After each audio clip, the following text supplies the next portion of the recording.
ఇంకా తెలంగాణకు సంబంధించి మొన్న జిహెచ్ఎంసీ దాంట్లో ఒక నిర్ణయం తీసుకున్నారు. మొత్తం లొల్లి జరిగిన తర్వాత చివరి నిమిషంలో ఒక నిర్ణయం తీసుకున్నారు. ఏంటంటే ఒక్కో కార్పొరేటర్కు 2 కోట్ల రూపాయలు కేటాయిస్తున్నాం.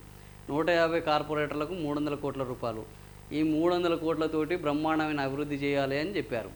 తీరా మనం ఒక పెడితే జిహెచ్ఎంసీ కార్పొరేటర్లకు ఒక్కొక్కరికి 200 కోట్లు ఇవ్వడం వల్ల అభివృద్ధి జరుగుతుందా? ఇవి అభివృద్ధి కోసం కేటాయించారా, ఎన్నికల కోసం కేటాయించారా, అభ్యర్థుల కోసం కేటాయించారా అంటే అభివృద్ధి జరుగుతుందన్న వాళ్ళు 30% మంది ఉంటే జరగదు అన్న వాళ్ళు 43% మంది ఉన్నారు.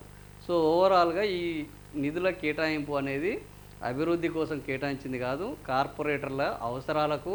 కార్పొరేటర్లు ఇక ఎట్లా దిగిపోతున్నారు, వాళ్ళు తీవ్ర అసంతృప్తిలో ఉన్నారు కాబట్టి వాళ్ళ అసంతృప్తిని కొద్దిగా తగ్గించడానికి కేటాయించిన నిధులు తప్ప దీనివల్ల నగరం అభివృద్ధి చెందే అవకాశం లేదు అని ఎక్కువ మంది జనాలు, 43% మంది జనాలు అభిప్రాయపడుతున్నారు.